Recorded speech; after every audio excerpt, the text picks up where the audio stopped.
A gente já conhece, dezembro é assim mesmo, né? A gente aproveita aí os momentos de confraternização, Natal, Ano Novo. Ano passado foi uma coisa meio isolada, todo mundo na sua própria casa, mas a comilança a gente sempre dá um jeito de garantir, né? E a gente tem um costume, assim, de exagerar nessa época do ano. Só que a gente precisa lembrar que isso pode gerar alguns transtornos aí, sobrecarregar o nosso organismo, inclusive os rins, e é sobre isso que a gente vai falar hoje no nosso quadro de saúde. Para nos ajudar, eu convidei o médico urologista Rodrigo Braz. Doutor Rodrigo, bom dia, tudo bem? Olá, bom dia, Carolina, bom dia aos ouvintes, bom dia à bancada CBN. Eu quero dizer que eu estou muito feliz de estar participando desse programa, porque eu sou um ouvinte assíduo da Rádio CBN. Ah, que bacana, doutor Rodrigo. A gente que agradece a sua disponibilidade de nos ajudar aqui. Todo mundo preparando, a gente está aqui no plantão do Natal, vira e mexe tem um panetone aqui, rola um panetone, todo mundo foge, né? Foge da dieta, da rotina, quando chega essa época do fim de ano. A gente fala muito sobre esses exageros e, lógico, não tem aquela, né? A gente também não quer impor nenhum tipo de ditadura, manter uma dieta regular, mas tem que ficar de olho em algumas coisas, né, doutor Rodrigo? Senão entra o ano aí com alguns problemas, né? Exatamente, Carolina. Hoje eu vou comentar que é exatamente isso. O que acontece no final do ano é que vem chegando no final do ano é brinde atrás de brinde. É confraternização de final de ano com o pessoal do trabalho, é comemoração do final do semestre na faculdade, por aí vai. É aquele período que as pessoas que até que não costumam beber nada, abrem uma exceção para tomar uma tacinha de espumante. Então eu sei que a gente tem toda essa parte alimentar, né, essa coisa da gente, os alimentos todos, da ceia de Natal, mas eu gostaria de comentar principalmente sobre o excesso das bebidas alcoólicas. Como urologista, eu vou iniciar falando do excesso das bebidas alcoólicas e o dano no trato urinário. As bebidas alcoólicas, elas podem causar uma sobrecarga aos rins, já que o álcool inibe um hormônio chamado hormônio antidiurético. Ele é responsável por garantir que o corpo não perca muita água. Mas o que acontece? Com esses exageros, os rins deixam de concentrar a urina, o que provoca a perda de mais água que o habitual. Ou seja, pode ocorrer desidratação. Além disso, o uso abusivo do álcool pode gerar progressivamente morte de células renais, levando a uma perda da função renal. Agora, quando esses hábitos estão associados a diabetes mellitus, hipertensão arterial sistêmica, o uso de anti-inflamatórios, corticoides de maneira indiscriminada, esse dano renal, essa lesão das células renais pode ser acelerado. Ou seja, então as pessoas que são diabéticas, hipertensas, obesas, devem ter ainda mais critério em relação à alimentação e em relação à ingesta de bebida alcoólica, pois o mecanismo dessas doenças, por si só, né, já causam danos microvasculares, já causam danos nos pequenos vasos, no tecido dos rins, de maneira progressiva, o que só piora com os excessos do álcool e com a ingestão de alimentos não recomendados para esse público. É válido destacar que manter esses hábitos pode ser perigoso para esse grupo de pacientes. Os danos do trato urinário podem ser irreversíveis. Eu, como urologista, tenho que ressaltar um detalhe. Vale ressaltar que também que o excesso de sal e as bebidas e as dietas hiperproteicas, sobretudo associado a uma baixa ingestão de água, favorece a formação de cálculos renais. E aí é exatamente onde eu pego muito, principalmente na época da seca, né? A formação de cálculos renais, além do aumento da pressão arterial, por meio de um mecanismo regulatório dos rins. E se eu tiver mais um tempinho, puder continuar falando sobre o álcool também, ele tem uma agressão ao fígado. E a dica para aprender como não acordar no dia seguinte, implorando por um remédio milagroso para curar uma ressaca, é entender os funcionamentos do fígado. O fígado tem uma grande importância. Ele é responsável por metabolizar o álcool no nosso organismo. Ele transforma substâncias que são tóxicas em substâncias que não são nocivas ao organismo. A diferença entre acordar bem disposto no dia seguinte ou amargamente arrependido, por exemplo, pode ser comer ou não quando se bebe. Quando nós bebemos... Mas, essa é uma boa pergunta, doutor Rodrigo, porque né, a bebida alcoólica a gente sabe, todo mundo faz um brinde, bebe um drink e tal, a gente sabe que isso acarreta uma sobrecarga ali, tem que metabolizar o álcool, mas aí tem umas coisas que a gente quer saber se é lenda, né, se é mito. Não, mas se beber comendo não tem muito problema, é só comer alguma coisinha, porque ajuda a metabolizar. Isso é verdade? Pronto, isso já foge um pouquinho da área da urologia, né? Já entra na parte do fígado, mas acho que vale a pena comentar, que é o seguinte: quando nós bebemos de estômago cheio, o álcool demora mais para ir do trato gastrointestinal para o fígado. Assim o fígado tem mais tempo para metabolizar o álcool. Já quem bebe em jejum, dessa forma, intensifica essa sensação de embriaguez. Para amenizar os efeitos do álcool, o ideal seria diluir ao máximo o álcool. Ou seja, com menores concentrações do sangue, o trabalho do fígado fica facilitado. Então, o ideal seria que nós fizéssemos a ingestão de álcool conciliando com água, ou com frutas que têm bastante água, ou com vegetais. Para que se a gente possa ter um parâmetro assim, em relação ao que o fígado consegue metabolizar, olha só, a gente não tem essa ideia, essa noção. Mas assim, o tempo entre uma dose e outra também é importante. O fígado, Carol, só consegue metabolizar 10 gramas de álcool por hora. O que equivale mais ou menos a uma tacinha de vinho, a uma taça de vinho, né? Uma latinha de cerveja e olha só, uma dose de 50 ml de bebida destilada.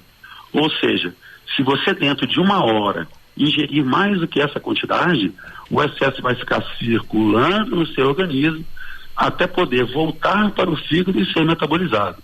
Então esses cuidados também a gente deve atentar. E aí o tempo, por exemplo, se é uma dose de cerveja, né? Uma cerveja por hora que o fígado metaboliza. Se no espaço de uma hora a pessoa toma ali 4 latinhas, tem 3 latinhas ali circulando no organismo, não foi metabolizado ainda. E aí os prejuízos, é isso que dá a sensação de embriaguez? É isso que sobrecarrega o rim? E isso é que sobrecarrega, essa dose, esse excesso sobrecarrega o rim, porque inibe aquele hormônio antidiurético e vai agredindo o parênquima hepático, o fígado, né? Foi pela dificuldade de metabolizar isso. E se você fizer essa ingesta com água, isso tende a amenizar. Olha só, doutor Rodrigo, o Júnior mandou aqui uma pergunta. Júnior, não sei se você está aí, né, por uma experiência pessoal. Ele está dizendo aqui, quais as consequências de tomar água depois da ressaca, todos os finais de semana? Ele quer saber se o fígado vai sendo prejudicado aí nessa questão. Mas ele está me alertando aqui, não é ele não. Certo. Então, eu acho que o ideal seria que ele fizesse, que ele hidratasse quando estivesse bebendo, né? Ou seja, nos intervalos, se ele pudesse também, naquele momento que ele está bebendo um vinho ou tomando uma cerveja, que ele também utilizasse a água. Mas a água depois também é importante, que ela ajuda a metabolizar, limpar e melhora também a excreção renal. Agora, Carol, uma coisa que a gente precisa falar um pouquinho também é o sal. Nessa época, as pessoas costumam comer comida salgada e abusar do sódio, né? O sódio é algo importante. Só para você ter uma ideia, a Organização Mundial da Saúde, o Ministério da Saúde, estabelece que nós devemos ingerir apenas 5 gramas de sódio por dia. Ou seja, que daria uma colher de chá rasa, de chá, uma colher rasa de chá, ou 5 daqueles pacotinhos de restaurante. Só que a realidade é outra. Nós chegamos, a maioria de nós brasileiros, chegamos a consumir mais do que 12 gramas de sódio diariamente, ou seja, mais do que o dobro recomendado. E várias doenças podem ser desencadeadas pelo consumo excessivo do sódio.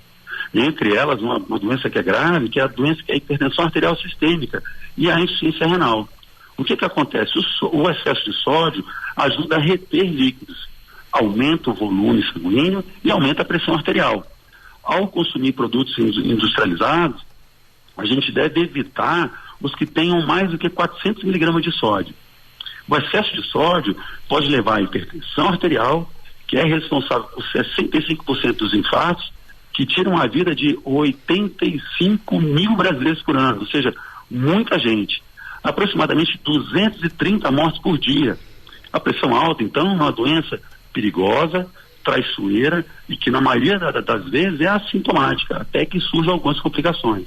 Então, a gente deve ter cuidado também na nossa ceia de Natal com aquele bacalhau, né? Aquela comida muito salgada.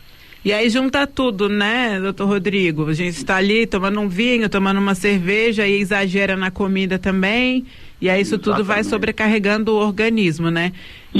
A gente está falando da ceia de Natal, festa de fim de ano, que é o mês de dezembro como um todo, a gente dá aí uma exagerada. Para as pessoas que mantêm a rotina ao longo do ano, que fazem ali tudo direitinho, essa escapulida no mês de dezembro, ela pesa muito também? Pois é, essas pessoas menos, essas pessoas que não são do grupo de risco, né, que não são diabéticos, que não são hipertensos, que não fazem uso de corticoides, não são obesos, essas pessoas, vamos dizer assim, saudáveis, ingerir quantidade de bebida alcoólica é razoável. Só que o que se sabe, Carol, é que ingerir bebida alcoólica diariamente e também ingerir bebida alcoólica em vezes ocasionais, né, em festas, mas de grande quantidade, é tão danoso aos rins e ao fígado como se você estivesse fazendo uma ingesta diária. Então a gente deve ter cuidado com essas libações alcoólicas, né? Com esse excesso de álcool, até mesmo as pessoas saudáveis. Ainda aproveitando aqui o gancho da pergunta do Lauro, que questionou sobre a questão da água, né? A água na ressaca é quase que uma... Você não precisa nem pedir para a pessoa tomar água de ressaca, né? Que é o que ela quer tomar. Exatamente. Por que dá essa sensação de sede, doutor Rodrigo? É exatamente pela desidratação, né? O álcool, ele acaba inibindo o hormônio antidiurético e a pessoa desidrata. Como ela inibe o hormônio, a pessoa acaba urinando mais, ela deixa de concentrar a urina e acaba perdendo água, né? E acaba desidratando, ou seja, o álcool ele não hidrata, ele acaba desidratando. Por isso, tanta sede, e às vezes associado a baixa ingesta de água, né, nesse período, né? E aí é melhor a água natural, a água de coco também funciona, qual que é melhor? Pronto, o que a gente sempre aconselha é a água mesmo, a água, vamos dizer assim, água